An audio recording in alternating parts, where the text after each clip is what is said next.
Bab 936, Berita Palsu. Bahkan jika dia hanya ingin melenyapkan para pembantu di sekitar Rong Huan dan Chu Yunxi, dia harus menangkap kedua orang ini. Terlebih lagi, kedua pria berpakaian hitam itu baru saja menyerangnya. Mereka hanya sedang mencari kematian.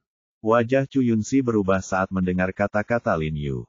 Dia juga tahu bahwa Lin Yu adalah roh bayangan kantor urusan militer, dan pada konferensi pertukaran organisasi khusus internasional terakhir, dia membantu kantor urusan militer memenangkan kejuaraan. Jadi kata-kata Lin Yu bukanlah tidak berdasar. Berdasarkan peraturan, dia dapat menangkap dua pria berpakaian hitam. Chu Yunxi telah mendengar bahwa Dewan Agung, sebagai departemen khusus Yanxia, dapat membawa beberapa orang yang tidak biasa kembali untuk diinterogasi atas nama membantu penyelidikan demi melindungi keselamatan rakyat. He Jiarong, kamu sengaja ingin membalas dendam. Chu Yunxi berkata dengan dingin, percaya atau tidak, aku akan pergi ke Direktur Yuan untuk melaporkanmu. Percayalah, Lin Yu tampak acuh tak acuh, tanpa banyak perubahan ekspresi, dan berkata dengan tegas, kalau begitu jangan buang waktu, cepatlah, aku harus meminta kedua saudara ini untuk datang menjemputku. Raut wajah Chu Yunxi berubah saat mendengar perkataan Lin Yu. Dia menggertakkan giginya karena kebencian.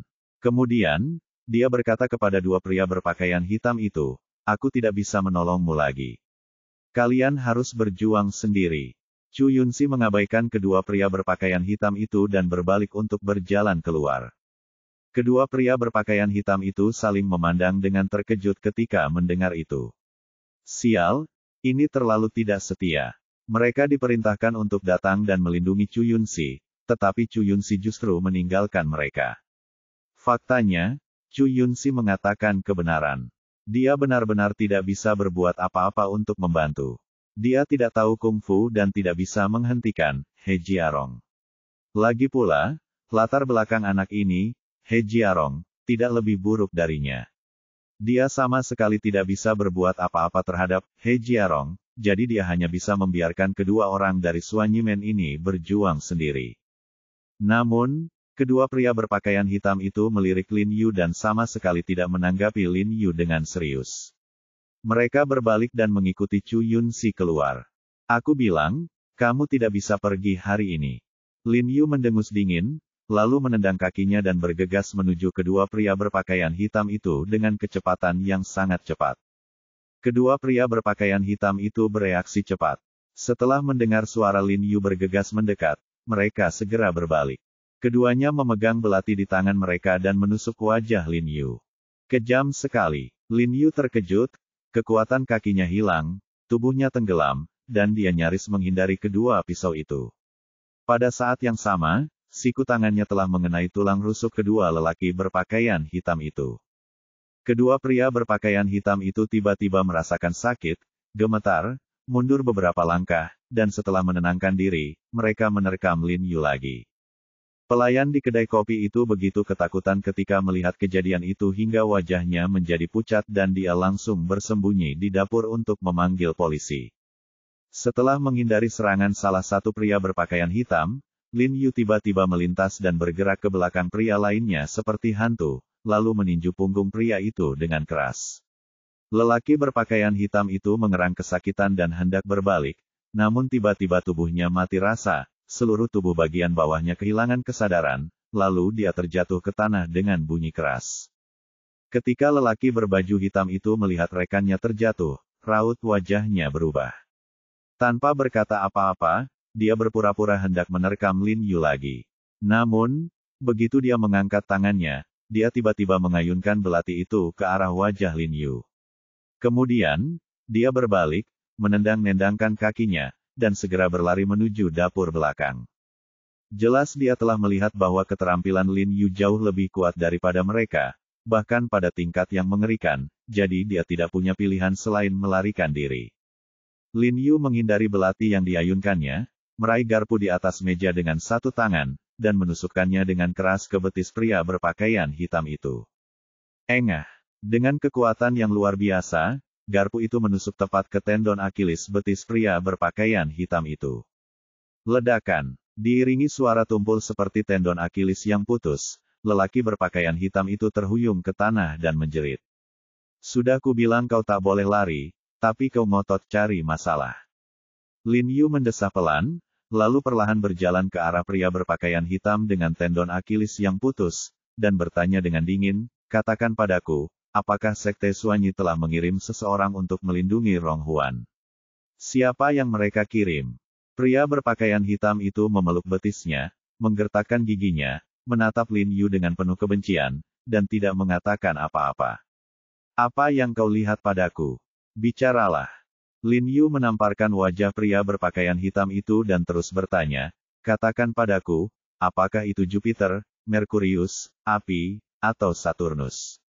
Mendengar Lin Yu benar-benar bisa langsung mengucapkan Jupiter, Merkurius, api, dan Saturnus, raut wajah lelaki berpakaian hitam itu langsung berubah, dan bertanya dengan cemas, kamu, dari siapa kamu mendengarnya? Kenapa kamu peduli dari siapa aku mendengarnya? Lin Yu menamparkan kepalanya lagi dan berkata, apakah menurutmu Sekte Suanyi-mu sempurna? Ada begitu banyak orang yang sangat menginginkan uang di antara kalian. Jika kamu menghabiskan sejumlah uang, kamu tentu akan mengetahui semua berita. Jadi aku bertanya kepadamu, aku memberimu kesempatan. Lin Yu tidak tersipu atau merasakan jantungnya berdetak, dan dia mengarang kebohongan, dengan sengaja mengisyaratkan bahwa ada pengkhianat di Sekte Suanyi. Apakah Anda mengatakan bahwa seseorang di antara kami menjual informasi itu kepada Anda? Tidak mungkin. Wajah lelaki berpakaian hitam itu langsung berubah dan dia menggelengkan kepalanya kuat-kuat. Apa yang dikatakan Lin Yu benar.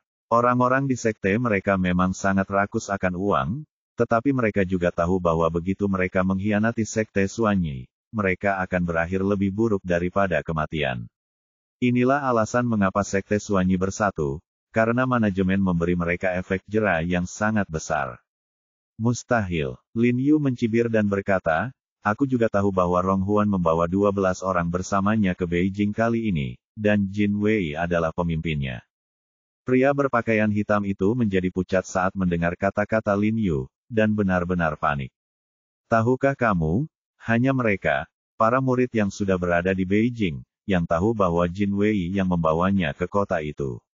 Belum lagi orang luar, bahkan murid lainnya pun belum tentu tahu. Bagaimana? Apakah kamu percaya sekarang? Lin Yu berkata perlahan, melirik pria berpakaian hitam yang tergeletak di tanah di kejauhan, dan berkata kepada pria berpakaian hitam di depannya, jika kamu tidak memberitahuku, aku akan pergi dan bertanya kepadanya. Ketika saatnya tiba, kamu akan dibawa ke kantor urusan militer untuk disiksa. Jangan salahkan aku karena tidak memberimu kesempatan. Jika kalian berdua tidak memberitahuku, aku akan menghabiskan sejumlah uang. Sambil berkata demikian, Lin Yu berdiri dan berpura-pura berjalan ke arah pria berpakaian hitam yang tergeletak di tanah. Aku bilang, bisakah kau melepaskanku? Pria berpakaian hitam di depannya tiba-tiba menarik celana Lin Yu dan menatap Lin Yu dengan ragu-ragu. Jelaslah bahwa dia sudah mengambil keputusan. Lagi pula, kalau sampai dia tertangkap oleh kantor urusan militer, nasibnya pasti tidak baik. Akan lebih baik menukar rahasianya dengan kebebasannya. Terlebih lagi, tendon Achillesnya putus dan dia sudah setengah cacat. Bahkan jika dia tertangkap, Sekte Suanyi pasti tidak akan peduli dengan hidup atau matinya. Oke, Lin Yu berjongkok dan mengangguk, menyipitkan matanya dan berkata, tapi kamu juga harus memberitahuku di mana Rong Huan punya tempat tinggal rahasia di Sangjing. Aku tidak tahu. Pria berpakaian hitam itu menggelengkan kepalanya dengan lembut. Jejak kekecewaan melintas di hati Lin Yu, tetapi dia tidak memiliki banyak harapan pada dua pria berpakaian hitam pada awalnya, mengetahui bahwa bawahan seperti mereka mungkin tidak mengetahui rahasia inti seperti itu. Namun yang tidak diduganya adalah, lelaki berpakaian hitam di hadapannya tiba-tiba mengalihkan pembicaraan dan berbisik, walaupun aku tidak tahu alamat pasti kediamannya, tapi aku tahu kira-kira daerahnya. Wajah Lin Yu tiba-tiba cerah ketika mendengar ini. Itu sungguh tidak terduga. Dia buru-buru berkata, katakan saja padaku, asal kau mau memberitahuku, aku akan membiarkanmu pergi. Pria berpakaian hitam itu tidak ragu-ragu dan memberitahu Lin Yu beberapa area yang diketahuinya. Meskipun dia hanya mengatakan luas wilayah perkiraan, dibandingkan dengan Sang Jing yang sangat besar, wilayah penyelidikan telah berkurang menjadi wilayah yang sangat kecil. Lin Yu sangat gembira dan menggosok tangannya dengan gembira. Dia tidak menyangka bahwa Chu Yunxi gagal pamer dan memberinya berita sebesar itu tanpa alasan. Dia seharusnya berterima kasih padanya. Lin Yu merenung sejenak dan terus bertanya, berapa banyak orang dari Suanyimen yang datang ke Beijing untuk mendukung Rong Huan kali ini? Saya tidak tahu berapa banyak orang yang ada, saya hanya tahu bahwa Sui Wei akan datang kali ini. Pria berpakaian hitam itu berkata jujur. Melihat bahwa dia tampaknya tidak berbohong, Lin Yu menepuk bahunya dan berkata, jangan khawatir, aku akan membantumu menghentikan pendarahan dan membiarkanmu pergi.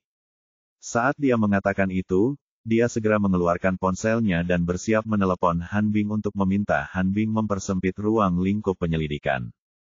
Tetapi saat dia mengeluarkan ponselnya, Han Bing meneleponnya terlebih dahulu. Wajah Lin Yu berseri-seri dan dia segera mengangkat telepon, berpikir bahwa Han Bing punya berita. Sekalipun dia tidak melakukannya, itu tidak masalah. Lagi pula, dia sudah tahu perkiraan lokasi di mana Rong Huan mungkin bersembunyi. Tetapi ketika dia mendengar kata-kata Han Bing di ujung telepon, senyum di wajahnya membeku. Bab 937 Tempat Persembunyian. Han Bing di ujung telepon berkata dengan suara pelan, Jia Rong, Yuan He tahu kalau kami diam-diam membantumu menyelidiki Rong Huan. Tadi, dia menelepon untuk memarahiku, dan juga menelepon Departemen Teknologi Informasi. Mulai sekarang, Departemen Teknologi tidak akan mematuhi perintahku lagi. Ada rasa kehilangan yang tak terlukiskan dalam nada suaranya, tapi dia tidak berdaya. Lagi pula, Departemen Teknologi hanya mematuhi kepemimpinan Yuan He. Perkataannya bagaikan seember air dingin yang disiramkan ke kepala Lin Yu. Tahukah kamu, tanpa bantuan kantor urusan militer, peluang Lin Yu untuk menemukan Rong Huan sebelum besok malam akan berkurang setengahnya. Dan nilai informasi yang baru saja ia tanyakan kepada pria berpakaian hitam itu juga akan langsung berkurang drastis. Jejak kekecewaan melintas di alis Lin Yu, tetapi dia tetap menghibur dirinya sendiri dan bertanya kepada Han Bing dengan khawatir, bagaimana denganmu, apakah Yuan He menyulitkanmu? Kalau tidak, aku akan meneleponnya sekarang dan mengatakan kepadanya bahwa akulah yang memesan ini dan ini tidak ada hubungannya denganmu. Han Bing melihat bahwa Lin Yu memikirkannya pertama kali dalam situasi ini, dan hatinya menjadi hangat. Dia berkata dengan lembut, aku baik-baik saja. Yuan He hanya memarahiku beberapa patah kata dan tidak banyak bicara. Bahkan jika itu karena masalah Zhang Yuxi, dia tidak akan melakukan apapun padaku. Dia masih mengandalkanku untuk membantunya menangkap Ling Xiao. Itu bagus. Lin Yu tersenyum dan berkata lembut. Bagaimana denganmu, Jia Rong? Apa yang akan kamu lakukan jika kami tidak dapat membantumu? Besok adalah batas waktu yang kamu setujui dengan temanmu, kan? Han Bing bertanya dengan khawatir. Aku baik-baik saja. Aku sudah mendapatkan informasi yang lebih akurat. Kurasa tidak lama lagi kita bisa mengeluarkan orang tua ini. Agar Han Bing tidak khawatir, Lin Yu sengaja berpura-pura percaya diri dan berkata. Benarkah? Hebat sekali. Han Bing berkata dengan tergesa-gesa, meskipun Departemen Teknis tidak dapat membantu, saya dan anak buah saya masih dapat membantu. Jika Anda memiliki pertanyaan, jangan lupa untuk menelepon saya tepat waktu. Baiklah, jangan khawatir, aku pasti akan merepotkanmu jika ada apa-apa. Lin Yu tersenyum, dan senyum di wajahnya menghilang dalam sekejap setelah menutup telepon. Jejak kekhawatiran tampak jelas di raut wajahnya. Dia tidak punya waktu untuk memikirkannya, dan segera menelepon Cheng Ken dari Biro Kota untuk menyampaikan berita itu kepada Cheng Ken tepat waktu. Karena Departemen Intelijen Militer tidak dapat membantu, dia hanya bisa menaruh semua harapannya pada Cheng Ken. Setelah menjelaskannya kepada Cheng Ken, Lin Yu memanggil Li Zhensheng dan yang lainnya dan meminta mereka untuk berkonsentrasi pencarian di area ini. Setelah menjelaskan semuanya, Lin Yu membantu pria berpakaian hitam di tanah untuk menghentikan pendarahan, dan pada saat yang sama melumpuhkan kaki pria berpakaian hitam lainnya, lalu membiarkan mereka pergi. Bagaimanapun juga, kedua orang ini sudah tidak berguna, dan mereka telah mengkhianati Sekte Suanyi. Mereka pasti tidak akan bisa kembali ke Sekte Suanyi dan tidak akan lagi menjadi ancaman baginya. Lin Yu hanya menepati janjinya dan membiarkan mereka pergi. Lin Yu mengeluarkan sejumlah uang sebagai kompensasi kepada kedai kopi, menghibur petugas dengan beberapa patah kata dan bersiap untuk pergi. Pada saat ini, polisi tiba-tiba datang. Seharusnya saat perkelahian tadi, pelayan di toko itu yang menelepon polisi. Setelah Lin Yu menjelaskan identitasnya, polisi segera mundur. Lin Yu pulang ke rumah dengan cemas, merasa sangat sedih. Dia mengira bahwa dirinya beruntung kali ini dan dapat menemukan Rong Huan dengan cepat, tetapi dia tidak menyangka akan ditipu oleh lelaki tua Yuan He lagi. Dia tahu dengan kepribadian Yuan He, percuma saja kalau dia meneleponnya, jadi dia tidak mau repot-repot bicara pada Yuan He. Tidak ada berita sepanjang malam. Setelah fajar, hanya tersisa belasan jam sebelum batas waktu yang disepakati oleh Lin Yu, Zhang Laosan dan Zhu Laoxi, jadi Lin Yu tidak bisa tinggal di rumah lebih lama lagi. Dia berpakaian dan bersiap untuk turun ke bawah.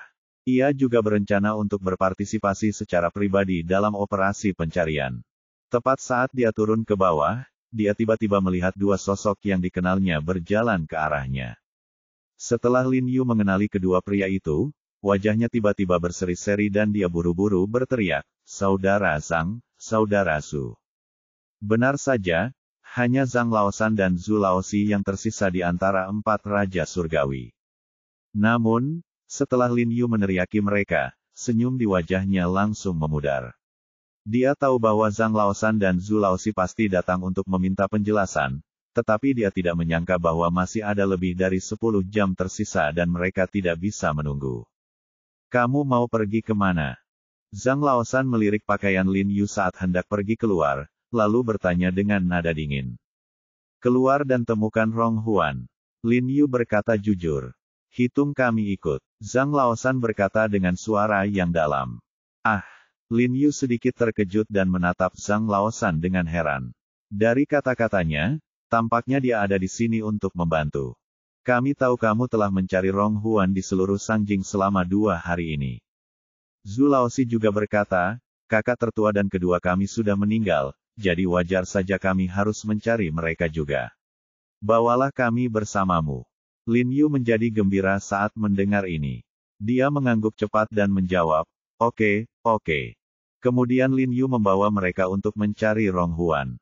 Setelah diskusi singkat, Lin Yu, Li Zhensheng, Bu Cheng, Bai Rentu, Chun Seng Qiuman, Zhang Laosan dan Zhu Laoxi berpencar dan bekerja berpasangan untuk mencari area di mana Rong Huan mungkin bersembunyi. Akan tetapi, mereka berangkat pada pagi hari dan tidak menemukan petunjuk apapun hingga hari gelap. Seiring berjalannya waktu, Lin Yu menjadi semakin cemas karena batas waktu yang telah disepakatinya dengan Zhang Laosan dan Zhu Laoxi semakin dekat. Zhang Laosan yang berdiri bersama Lin Yu melihat Lin Yu tampak cemas, dia pun mengira Lin Yu takut mati.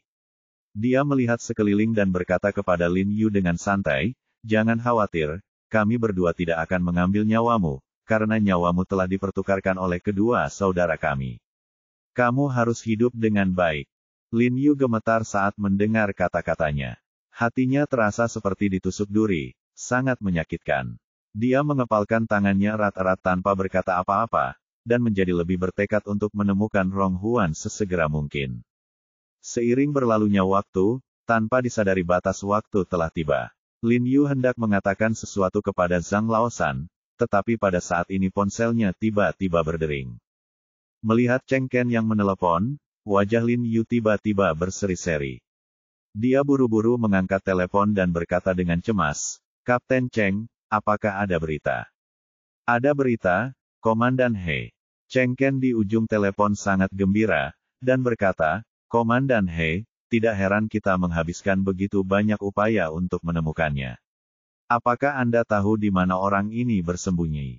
Meskipun berada di salah satu daerah yang Anda sebutkan, jika informan saya tidak melaporkan berita itu kepada saya, kami tidak akan dapat menemukannya bahkan jika kami menghabiskan 3 hari 3 malam lagi."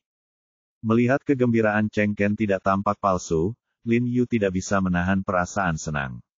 Dia tidak mau repot-repot bertanya lebih lanjut, dan buru-buru bertanya, "Di mana kamu sekarang? aku akan mencarimu. Aku akan bergegas ke tempat orang tua itu bersembunyi. Aku akan membawamu ke sana. Setelah Cheng Ken bertanya kepada Lin Yu tentang lokasi Lin Yu, mereka sepakat di persimpangan dan meminta Lin Yu untuk menunggunya di persimpangan. Tidak lama setelah Lin Yu dan Zhang Laosan tiba, mobil Cheng Ken tiba. Mungkin karena takut ketahuan, Cheng Ken sengaja mengendarai sedan hitam, dan tidak ada orang lain di dalam mobil itu kecuali Cheng Ken. Setelah Lin Yu dan Zhang Laosan masuk ke dalam mobil, Cheng Ken dengan cepat bergegas menuju tujuan. Lin Yu bertanya pada Cheng Ken di mana Rong Huan bersembunyi. Cheng Ken sengaja merahasiakannya dan mengatakan bahwa mereka akan tahu ketika mereka tiba. Kemudian Cheng Ken membawa Lin Yu ke distrik Xibei, namun semakin mereka berjalan, bangunan-bangunan di sekitarnya semakin pendek dan semakin bobrok. Para pejalan kaki di sekitar mereka juga berpakaian ala pasar, kebanyakan dari mereka adalah para pekerja migran. Aroma makanan ringan dan bau busuk sampah tercium dari jalan, membuat orang-orang merasa seperti deja vu dengan daerah kumuh di Beijing. Lin Yu menatap keluar jendela dengan heran, lalu raut wajahnya berubah, dan dia buru-buru berkata, aku tahu, ini adalah desa perkotaan di distrik Xibei, kan? Kudengar desa ini akan dihancurkan.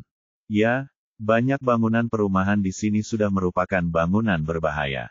Cheng Ken mengangguk dan tersenyum, bagaimana menurutmu, Ketua He, kamu tidak menyangka dia bersembunyi di tempat seperti itu. Aku tidak menduganya, aku benar-benar tidak menduganya. Lin Yu menggelengkan kepalanya dan tersenyum pahit. Tidak heran mereka tidak dapat menemukan keberadaan Rong Huan. Siapa yang mengira bahwa wakil kepala sekte Suanyi akan berkenan tinggal di tempat seperti itu? Namun, dapat dilihat bahwa dia memang sedikit takut pada Lin Yu, dan demi keselamatannya sendiri, dia tidak terlalu peduli. Bab 938 Pahlawan Sejati. Karena ada jalan pejalan kaki lebih jauh di dalam desa perkotaan dengan banyak pejalan kaki, Cheng Ken tidak bisa mengemudi lebih jauh, jadi dia memarkir mobil di persimpangan dan berjalan masuk bersama Lin Yu dan Zhang Laosan. Untuk mencegah Li Zhensheng dan yang lainnya tersesat setelah tiba, Cheng Ken secara khusus memanggil bawahan dari tim patroli untuk menjaga persimpangan, sehingga ia dapat memimpin jalan setelah Li Zhensheng dan yang lainnya tiba. Cheng Ken menuntun Lin Yu melewati banyak belokan dan akhirnya keluar dari jalan pejalan kaki dengan suasana perkotaan yang kental, dan kemudian tiba di kawasan pemukiman. Rumah-rumah di sini semuanya berupa bungalow bertingkat rendah dengan ubin merah dan halaman. Banyak bungalow yang bobrok dan runtuh, dan di dalamnya gelap, tidak ada seorang pun yang tinggal di sana. Setelah Cheng Ken membawa Lin Yu ke persimpangan di depan, mereka melihat seorang pria mengenakan jaket hitam dengan lengan bajunya digulung berdiri di bawah lampu jalan di persimpangan tersebut.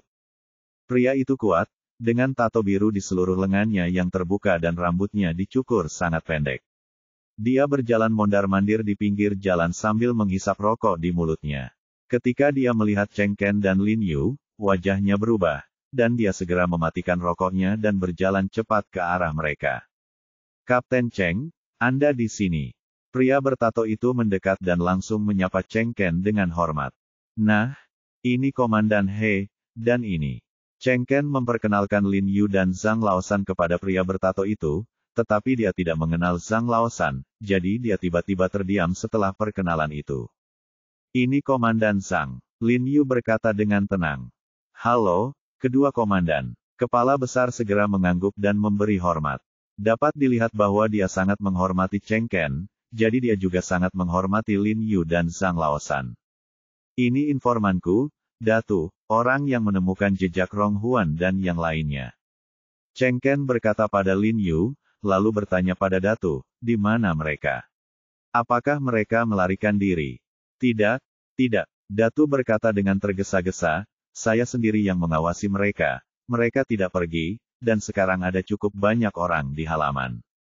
Sambil berbicara, Datu menunjuk ke suatu arah dan menuntun Lin Yu dan yang lainnya masuk ke dalam gang.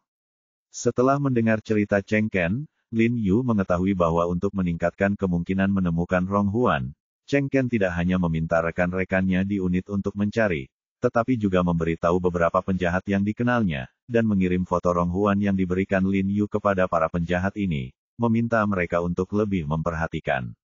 Geng perusuh itu mendapat kesempatan langka untuk menjilat Cheng Ken, jadi mereka tentu saja mencari dengan sangat keras.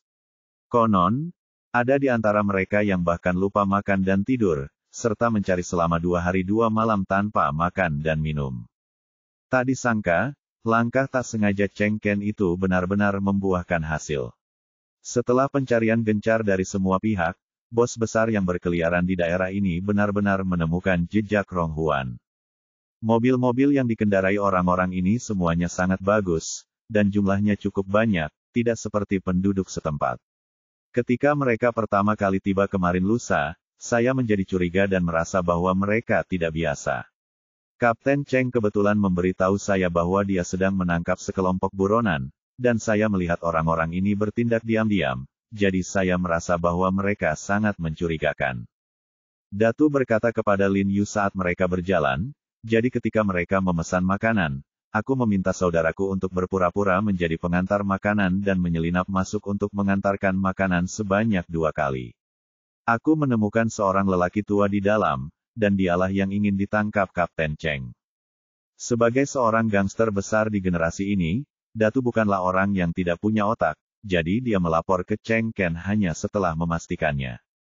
Baiklah, kepala besar, aku akan mengingat kontribusimu kali ini. Cheng Ken menepuk bahu Big Head dan memujinya. Kepala besar sangat senang sehingga dia tidak bisa berhenti tersenyum, dan terus berkata, Kapten Cheng, Anda terlalu sopan. Sudah menjadi tugas saya untuk melakukan sesuatu untuk Anda. Lin Yu tidak bisa menahan senyum. Dia merasa bahwa si kepala besar agak pintar, jadi dia bertanya, kamu bilang mereka punya banyak orang. Ada berapa kira-kira jumlahnya? Setidaknya 20. Kata kepala besar dengan wajah serius. Melihat Lin Yu dan Cheng Ken tidak mengikuti yang lain, dia pun berinisiatif untuk mengajukan diri. Kapten Cheng, jika tidak ada yang menemanimu, mengapa aku tidak memanggil saudara-saudaraku? Aku bisa memanggil setidaknya 100 orang. Mari kita mengepung halaman mereka. Kita tidak perlu bertarung. Kita bisa menakut-nakuti orang-orang ini sampai mati. Kamu bisa menangkap mereka dengan mudah.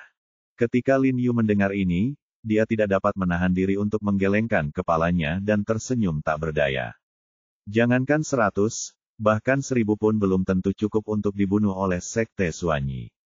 Bagaimanapun, kesenjangan kekuatannya terlalu besar. Bagi orang awam, mereka tidak akan pernah menyangka ada orang dengan kemampuan mengerikan seperti itu di dunia. Tidak perlu, saudaraku. Kami menghargai kebaikanmu. Lin Yu juga menepuk bahu Datu, merasa bahwa Datu cukup saleh. Setelah sampai di persimpangan di depan, Datu tiba-tiba memimpin Lin Yu dan yang lainnya untuk melompat ke dinding halaman yang runtuh, lalu memanjat rumah yang runtuh di halaman bersama Lin Yu dan yang lainnya, menunjuk ke beberapa halaman dengan lampu di 2 jalan jauhnya dan berkata, mereka tinggal di sana. Kita tidak bisa pergi lebih jauh, atau mereka akan dengan mudah menemukan kita. Orang-orang ini benar-benar pencuri. Kakakku yang mengantar makanan mengatakan bahwa ada orang yang berjaga di persimpangan. Jika bukan karena banyaknya kotak makan siang yang harus diantar dan sulit untuk membawanya, orang-orang yang berjaga tidak akan membiarkan kakakku ikut masuk. Di halaman manakah orang yang saya cari? Cheng Sen melihat 3 halaman yang terhubung dengan lampu menyala ke arah yang ditunjuk Big Head, dan bertanya dengan bingung. Ketika saudara saya masuk, dia bilang itu yang di tengah. Mengenai apakah orang ini pindah ke tempat lain, saya tidak tahu. Kepala besar menggelengkan kepalanya dan melanjutkan, dan kudengar dari orang-orang di sekitarku bahwa kelompok orang ini juga memiliki orang yang bertugas di malam hari. Kapten Cheng, apa sebenarnya kesalahan orang-orang ini? Jangan bertanya apa yang tidak seharusnya kamu tanyakan. Cheng Ken menepuk wajah kepala besar dengan tangannya, lalu menoleh ke Lin Yu dan bertanya, Kapten He, jika mereka benar-benar memiliki orang sebanyak yang dikatakan kepala besar, apakah Anda ingin saya memanggil tim patroli bersenjata untuk membantu? Tidak, Lin Yu menggelengkan kepalanya pelan. Kalau tim patroli bersenjata datang, tidak akan banyak gunanya, dan malah akan menambah korban yang tidak perlu. Lalu apakah kantor urusan militer akan mengirim seseorang untuk membantu Anda? Cheng Ken bertanya lagi. Lin Yu juga menggelengkan kepalanya. Sebenarnya dia juga sempat berpikir untuk meminta Han Bing membawa orang untuk membantu, namun dia khawatir kalau ada anak buah Han Bing yang diam-diam menyampaikan pesan itu kepada Yuan He. Pada saat itu, Yuan He mungkin membawa lebih banyak orang untuk menghentikannya, dan semua usahanya akan sia-sia. Jadi dia tidak bisa mengambil risiko. Kita hanya bisa memimpin Bu Cheng dan Bai Rentu untuk menyerang secara langsung. Saudara Zhang, tanyakan kepada saudara Li mengapa mereka belum datang. Lin Yu berbalik dan mendesak Zhang Laosan. Oke. Bos Zhang mengangguk, mengeluarkan ponselnya dan menelepon Li Zhensheng. Kapten He, tidak akan, hanya 7 atau 8 orang saja, kan? Wajah Cheng Ken sedikit berubah, dan dia berkata dengan cemas, ada begitu banyak orang di sisi yang berlawanan, bisakah kita melakukannya? Itu harus dilakukan meskipun itu tidak bisa dilakukan. Lin Yu berkata dengan mata menyipit, lalu berkata kepada Cheng Ken, Kapten Cheng, kelompok orang ini tidak sederhana. Begitu perkelahian terjadi, itu akan menjadi pertempuran yang sengit. Jadi, Anda dan Datu harus mengevakuasi penduduk sekitar terlebih dahulu untuk menghindari melukai orang yang tidak bersalah. Oke, Cheng Ken mengangguk dengan ekspresi yang rumit, lalu memanggil Datu untuk melompat turun, tetapi dia berhenti, tiba-tiba menoleh, dan bertanya kepada Lin Yu, Tuan He, apakah orang-orang ini adalah kelompok yang sama dengan pria kurus dan gelap yang saya bantu tangkap hari itu? Ya, itu adalah sekelompok orang. Lin Yu mengangguk sebagai jawaban. Ketika Cheng Ken mendengar ini, hatinya hancur. Dia mengepalkan tangannya erat-erat, dan menatap Lin Yu dengan semakin khawatir. Dia telah menangkap lelaki kurus dan gelap itu dengan tangannya sendiri, dan tahu bahwa kekuatan lelaki kurus dan gelap itu bukanlah sesuatu yang dapat ditandingi oleh orang biasa. Kalau ada lebih dari 20 orang yang mempunyai keterampilan seperti pria kurus dan berkulit gelap itu, celakalah mereka. Meskipun Lin Yu sangat terampil dan para pembantu yang dibawanya mungkin juga kuat, dengan perbedaan jumlah yang begitu besar, mungkin akan sulit baginya untuk menang pada akhirnya. Sekalipun dia cukup beruntung untuk menang pada akhirnya, itu pasti akan menjadi pertarungan berdarah. Tuan He, bolehkah saya bertanya satu hal lagi? Apakah tujuan tindakan Anda kali ini adalah untuk melindungi keselamatan orang-orang di Sanjing? Cheng Ken bertanya dengan suara rendah dan wajah serius. Dia tahu bahwa dia tidak berhak bertanya tentang tindakan Dewan Agung. Lin Yu tersenyum padanya dan menggelengkan kepalanya. Tidak. Cheng Ken sedikit terkejut, dengan sedikit kekecewaan di matanya. Ini untuk melindungi keselamatan rakyat Yanxia. Lin Yu berkata dengan suara nyaring, memancarkan aura heroik yang tak tertandingi dari ujung kepala hingga ujung kaki. Apa yang dikatakannya itu benar. Menghancurkan Sekte Suanyi akan sungguh bermanfaat bagi pengobatan tradisional Tiongkok dan seluruh masyarakat Yanxia. Dan menghancurkan Ronghuan sama saja dengan menghancurkan setengah dari Sekte Suanyi. Hati Cheng Ken menghangat saat mendengar kata-kata itu. Dia mengangguk penuh semangat ke arah Lin Yu dan berkata dengan penuh emosi, Tuan He, saya mendoakan yang terbaik untuk Anda. Saya, Cheng Ken, tanpa malu-malu membuat janji dengan Anda. Setelah Anda memenangkan pertempuran pertama dan kembali dengan kemenangan, saya harus minum 3 cangkir bersama Anda. Haha, oke. Lin Yu juga mengangkat kepalanya dan tersenyum bebas, dan berkata dengan keras, 3 cangkir tidak cukup, setidaknya 10 cangkir. Baiklah, kalau begitu 10 cangkir. Ada air mata di mata Cheng Ken. Melihat kepahlawanan Lin Yu di depannya, hatinya merasa gembira dan dia sangat mengaguminya. Orang-orang seperti ini yang mengorbankan hidup dan mati demi keselamatan rakyat adalah pahlawan sejati. Bab 939 kita di sini untuk membunuh, bukan untuk mati. Kapten He, hati-hati. Tenggorokan Cheng Ken bergerak, dan tanpa berkata apa-apa lagi, dia melompat langsung ke bawah atap, siap untuk mengambil datu dan mengatur orang untuk mengevakuasi penduduk sekitar. Lin Yu tahu bahwa sebagai seorang polisi yang luar biasa, Cheng Ken tahu cara mengevakuasi penduduk sekitar sesegera mungkin tanpa memberi tahu Ronghuan dan yang lainnya. Lin Yu meraih sepotong rumput di dekatnya dan memainkannya sambil menatap ke arah bungalow tempat Ronghuan bersembunyi di kejauhan. Dia mengerutkan kening dan diam-diam bertanya-tanya bagaimana cara melancarkan serangan.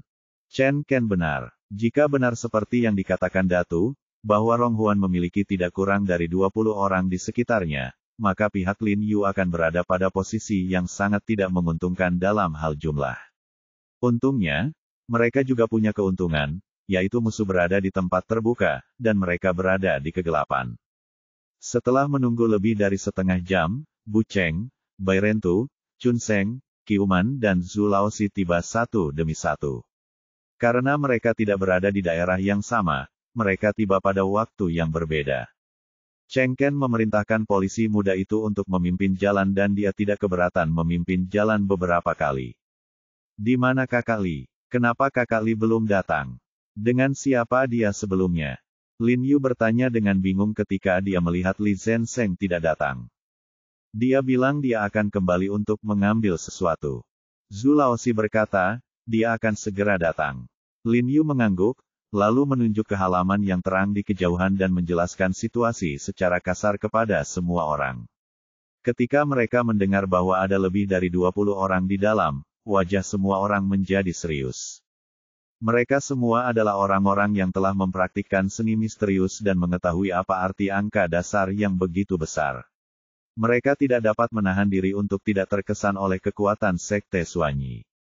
Anda tahu, melihat seluruh Yanxia, banyak orang tidak akan pernah memiliki orang yang mengetahui seni misterius di sekitar mereka sepanjang hidup mereka, tetapi ada begitu banyak ahli seni misterius di Sekte Suanyi. Jika kita menghitung 7 orang yang telah disingkirkan oleh mereka dan 3 orang termasuk lelaki kurus dan berkulit gelap yang dilumpuhkan oleh Lin Yu, maka jumlah Master Xuanzu yang dikirim oleh Sekte Suanyi ke Sanjing adalah lebih dari 30 orang. Ini menunjukkan betapa mengerikannya kekuatan Sekte Suanyi, dan rumor yang mengatakan mereka memiliki 1000 buku seni misterius memang tidak berdasar. Dan mereka memeras uang hasil jerih payah pasien untuk mendukung operasi seluruh sekte. Tuan, bagaimana kita akan menyerang nanti? Haruskah kita berpencar dan mengepung mereka dari segala sisi, atau haruskah kita bekerja sama untuk menyerang dari tengah? Bu Cheng melirik ke halaman seberang dan melihat beberapa kepala menggeleng di dalam dan luar halaman. Dia bertanya pada Lin Yu dengan ekspresi serius. Kakak Niu, bagaimana menurutmu? Lin Yu tidak menjawab, tetapi berbalik dan menatap Bai Rentu. Menurutku semuanya sama. Bai Rentu menyipitkan matanya dan mengamati jarak. Dia berkata dengan suara yang dalam, jika benar-benar ada lebih dari 20 dari mereka, tidak peduli metode apa yang kita gunakan untuk menyerang, kita akan sangat pasif. Kalau begitu, hadapi saja mereka. Tanda seru petik 2, Zhu Laoxi mendengus dingin, dan berkata dengan sangat heroik, hal terburuk yang bisa terjadi adalah kematian. Kami di sini untuk membunuh orang, bukan untuk mati. Bai Rentu menatap Zhu Laoxi dengan dingin. Karena alasan profesional, dia merasa perlu mengingatkan Zhu Laoxi bahwa jika mereka, para pembunuh, memiliki ide yang sama seperti Zhu Laoxi, mereka pasti sudah mati berkali-kali. Kalau begitu, katakan padaku, apakah ada cara yang lebih baik? Zhu Laoxi mendengus dingin, dan berkata dengan tidak senang, jika kamu takut mati, pergi saja. Kami berdua akan membalaskan dendam kakak tertua dan kakak kedua kami sendiri. Old Four, omong kosong apa yang kau bicarakan? Kau sudah sangat tua, tapi otakmu masih saja tidak berfungsi. Zhang Si Tua 3 memarahi Zhu Si Tua 4 dengan dingin, dia benar, kita di sini untuk membunuh orang, bukan untuk mati. Bahkan jika kita mati, kita harus membunuh anak Rong Huan itu terlebih dahulu.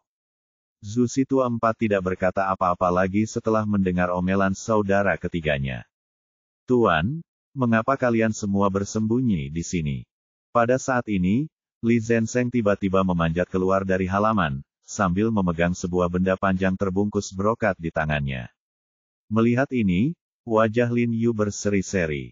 Ia pun segera mengulurkan tangan untuk mengambil benda panjang di tangan Li Zhensheng. Ia pun berkata dengan penuh semangat, Saudara Li, kamu masih mengerti aku. Begitu suara itu berakhir, Lin Yu menarik kain brokat di tangannya dan mengibaskannya. Kemudian sebilah pedang perunggu berkilau muncul di hadapan semua orang. Di bawah sinar bulan dan cahaya redup di sekitarnya, seluruh tubuhnya memancarkan cahaya putih kebiruan, dan bilah tajamnya membuat orang merasa kedinginan. Ini adalah pertama kalinya Zhang Laosan dan Zhu Laosi melihat pedang Chunjun. Mereka langsung terkejut dan mata mereka terbelalak.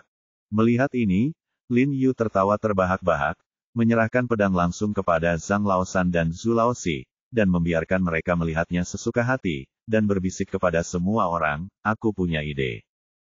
Sambil berkata demikian, ia memanggil semua orang, mencondongkan tubuh, dan membisikkan beberapa instruksi.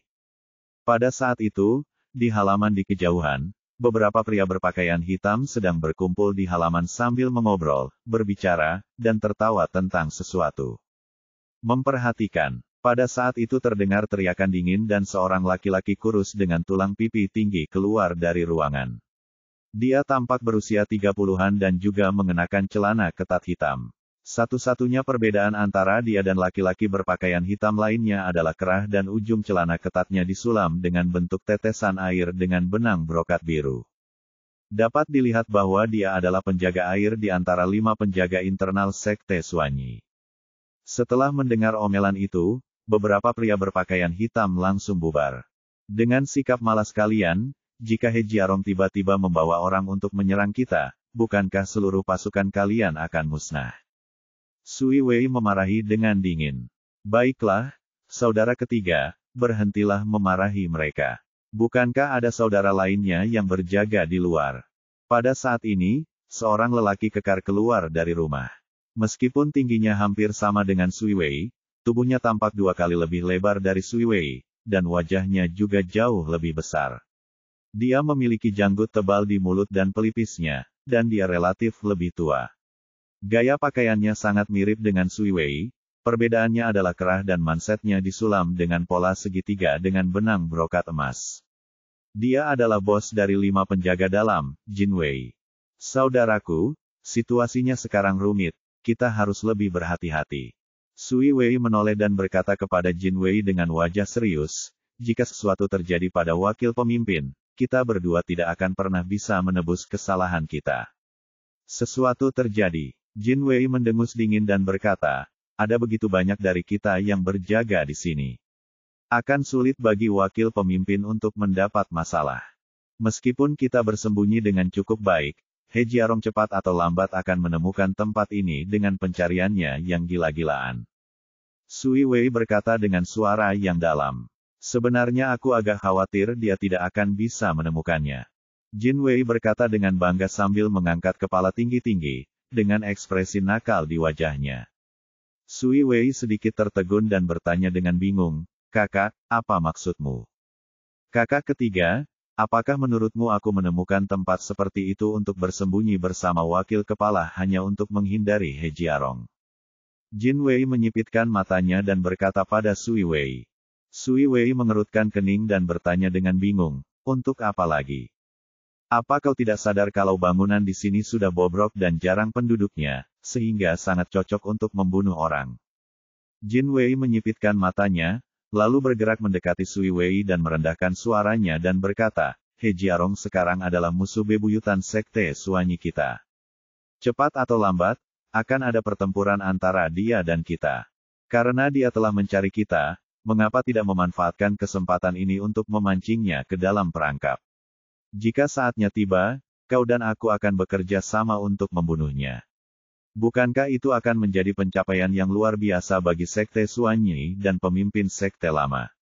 Saat itu, pemimpin Sekte Lama mungkin akan sangat senang sehingga dia akan menunjukkan kepada kita saudara-saudara beberapa buku Suansu tingkat tinggi langka yang dia miliki. Tapi dalam kasus ini, wakil pemimpin sekte juga akan berada dalam bahaya. Wajah Sui Wei berubah dan dia berkata dengan serius. Apa yang berbahaya? Jumlah kita banyak sekali. Jin Wei berkata dengan yakin, kami telah menghubungi kantor urusan militer. Mereka tidak akan memberikan bantuan apapun kepada He Jiarong. 2 orang di sekitar He Jiarong yang mengetahui seni misterius itu telah meninggal. Sekarang hanya ada Bu Cheng, Bai Rentu, Chun Seng Qiuman, Zhang Dansu. Adapun Li Zhensheng, dia masih kurang kemampuan dan tidak perlu ditakuti. Secara keseluruhan, jumlah kita 3 kali lipat dari mereka. Jika kita kalah lagi, bagaimana kita bisa memiliki muka untuk hidup di dunia ini? Kita mungkin lebih baik mati saja. Dia mencantumkan orang-orang di sekitar Lin Yu seolah-olah mereka adalah harta karunnya sendiri. Jelasnya, dia telah melakukan pekerjaan rumah yang cukup untuk menghadapi Lin Yu. Ketika Sui Wei mendengar kata-kata Jin Wei, ekspresinya sedikit mereda, dan dia tampaknya menyadari sesuatu. Dia berkata dengan hati-hati, tetapi, bahkan jika mereka menemukan kita, kita tidak tahu kapan mereka akan bergerak. Ini menempatkan kita dalam posisi pasif. Jika apa yang aku harapkan itu benar, itu akan terjadi dalam 2 hari ke depan. Jin Wei mencibir dan berkata dengan penuh percaya diri. Mengapa? Sui Wei tidak dapat menahan rasa bingungnya saat melihat kakak laki-lakinya begitu percaya diri. Ingat orang yang mengantarkan makanan bawa pulang hari itu. Jin Wei menyipitkan matanya dan berkata dengan ringan, dia pasti mata-mata He Jiarong. Aku sengaja membiarkannya masuk. Bab 940 lalu aku akan membunuh kalian semua. Wajah Sui Wei berubah saat mendengar itu, dan dia berkata dengan heran, kakak, apakah kamu menggunakan wakil kepala sebagai umpan? Ketika dia mengucapkan kalimat terakhirnya, suaranya sedikit bergetar karena takut. Jelaslah bahwa saudara itu ingin menggunakan wakil kepala sebagai umpan untuk memikat He Jiarong ke dalam perangkap. Kamu sudah bosan hidup, beraninya kamu berkata seperti itu. Wajah Jin Wei berubah dingin, dan dia berteriak pada Sui Wei dengan suara yang dalam. Dia menatap dingin ke arah laki-laki di halaman.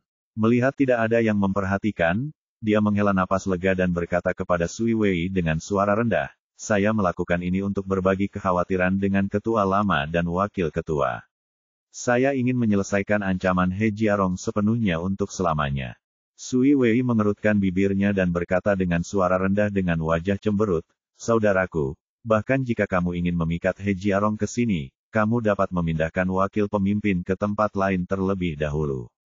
Pindah ke tempat lain. Apa menurutmu He Jiarong bodoh? Kekuatannya di luar imajinasimu. Bagaimana jika dia tahu tempat tinggal wakil kepala yang sebenarnya? Saat itu, kau dan aku sudah tidak ada di sini, dan wakil kepala sama sekali tidak punya harapan untuk bertahan hidup. Jin Wei berkata dengan suara berat, jadi, wakil kepala paling aman saat dia bersama kita. Dia mengepalkan tinjunya dan berkata dengan percaya diri, aku akan membunuh He Jiarong sambil melindungi wakil kepala. Pada saat itu, tiba-tiba terdengar suara aneh dari atap sisi barat.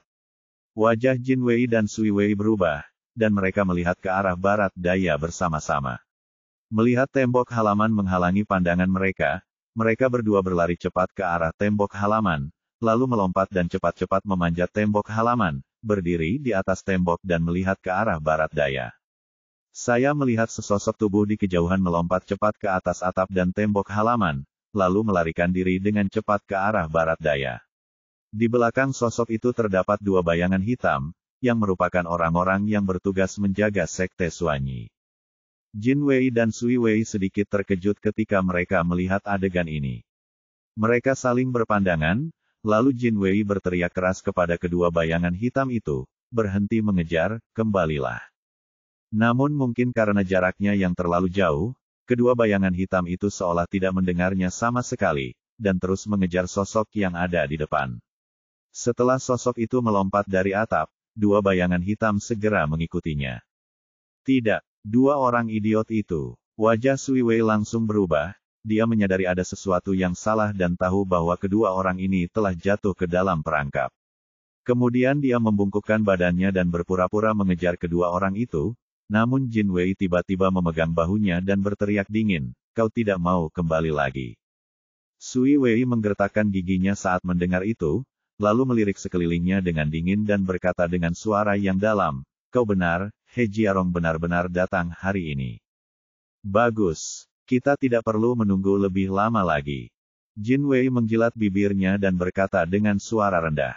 Meskipun 2 orang dari mereka telah terpancing pergi dan kemungkinan besar tidak akan pernah kembali, orang-orang yang tersisa lebih dari cukup untuk menghadapi He Jiarong dan yang lainnya.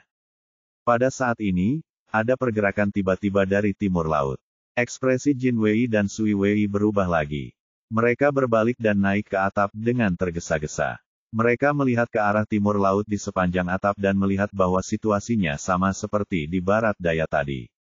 Hampir 100 meter jauhnya, ada pula sesosok yang melompat luwes ke tembok halaman dan atap untuk melarikan diri, membuat dua lelaki berpakaian hitam yang tengah berjaga berlari ke pinggiran. Kembalilah, semuanya, kembalilah. Jin Wei buru-buru meningkatkan napasnya dan berteriak mendesak. Beruntung kali ini dua lelaki berpakaian hitam itu mendengar teriakannya, berhenti sejenak, menoleh melihat ke sini, lalu berbalik dan berlari kembali. Namun saat mereka baru saja berbalik, dua bayangan gelap tiba-tiba melompat keluar dari belakang mereka, masing-masing memegang belati berkilau di tangan mereka, dan menikam mereka dengan ganas dari belakang. Untungnya, kedua pria berpakaian hitam itu bereaksi cepat. Setelah mendengar suara di belakang mereka, mereka segera berbalik dan menangkis dengan belati di tangan mereka, nyaris menghalangi kedua serangan itu.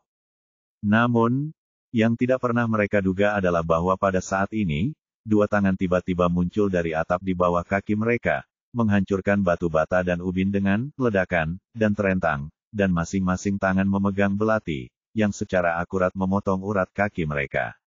Kedua lelaki itu menjerit kesakitan, terhuyung-huyung, dan jatuh ke samping, sementara kedua sosok yang baru saja menyerang mereka langsung mengambil kesempatan itu untuk menikam mereka hingga mati dengan pisau mereka. Para pengawal emas dan pengawal air di kejauhan tampak muram saat melihat pemandangan ini. Mereka dipenuhi kebencian dan patah hati. Dalam sekejap mata, 4 di antara mereka terbunuh. Sialan, He Jiarong ini benar-benar licik. Jin Wei mengumpat dengan marah, lalu berteriak kepada anak buahnya di halaman, panggil kembali semua penjaga, dan bangunkan mereka yang sedang mengejar tidur di rumah.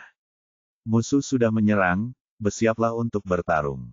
Ada apa? Ada apa? Pada saat ini, Rong Huan di dalam rumah mendengar suara gaduh di luar dan berlari keluar dengan tergesa-gesa, dengan sedikit nada panik dalam suaranya. Di belakangnya ada Sangguan Cheng yang masih memegang jubah di tangannya, dan buru-buru menyusul untuk memakaikannya pada Rong Huan. Dia mengikuti penjaga air ke Beijing khusus untuk melayani Rong Huan. Melihat ini, pengawal emas dan pengawal air segera melompat turun dan menghibur Rong Huan. Tidak apa-apa, wakil pemimpin sekte, kamu masuk ke dalam rumah dan beristirahat, kami bisa mengatasinya. Itu He Jiarong. He Jiarong ada di sini, kan? Rong Huan berkata dengan ngeri, ini, bagaimana mungkin, dia bisa menemukan kita bersembunyi di sini.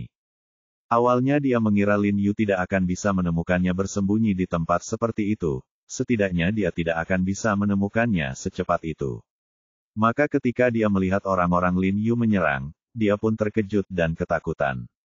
Tidak tahu kalau ternyata pengawal dalam kepercayaannya lah yang membocorkan berita itu. Jangan khawatir, wakil pemimpin sekte. Bahkan jika kami berdua mati dalam pertempuran, kami pasti akan melindungi keselamatanmu. Pengawal emas dan pengawal air membungkuk dan berkata dengan suara yang dalam. Omong kosong. Rong Huan berkata dengan panik sambil mengamati atap-atap di sekitarnya, jika kalian semua mati dalam pertempuran, siapa yang akan melindungiku? Jin Wei dan Sui Wei terdiam dan saling memandang. Wakil pemimpin sekte, sebaiknya Anda kembali ke rumah dulu. Jin Wei berkata tergesa-gesa, di luar tidak aman. Kami tidak akan pernah membiarkan sesuatu terjadi padamu. Rong Huan menggertakkan giginya, menenangkan diri sedikit, lalu berkata kepada Jin Wei dan Sui Wei, Jin Wei, Sui Wei, jika kalian dapat membunuh He Jiarong, setelah aku kembali, aku akan secara pribadi meminta penghargaan atas nama kalian kepada ketua sekte lama. Kalian boleh mendapatkan apapun yang kalian inginkan sebagai hadiah. Jin Wei dan Sui Wei sangat gembira saat mendengar kata-kata itu, dan buru-buru berkata, terima kasih, wakil pemimpin sekte. Kami akan membunuh He Jiarong dengan mempertaruhkan nyawa kami. Rong Huan mengangguk, dan segera mengikuti Sangguan Cheng untuk bersembunyi di dalam rumah. Rong Huan merenung sejenak, lalu berkata kepada Sangguan Cheng, ambil kunci mobilnya, kalau ada yang salah, ayo lari. Meski jumlahnya banyak, dia tahu bahwa He Jiarong bukanlah orang biasa. Jika He Jiarong datang sendiri kali ini, apapun bisa terjadi. Oke, Sangguan Cheng mengangguk buru-buru, lalu mengeluarkan pisau dan mulai menggali dinding belakang rumah, jelas bersiap untuk melarikan diri. Setelah Jin Wei dan Sui Wei naik ke atap, seluruh anak buahnya telah berkumpul di halaman. Kebanyakan dari mereka sudah melompat ke tembok dan atap sambil memandang sekeliling dengan dingin. Meskipun keempat rekan mereka telah dibawa pergi dan dicekik oleh Lin Yu, bersama mereka berdua, masih ada lebih dari 20 master sekte Suanyi yang hadir. Jin Wei melihat sekelilingnya dan melihat keadaan di sana sunyi.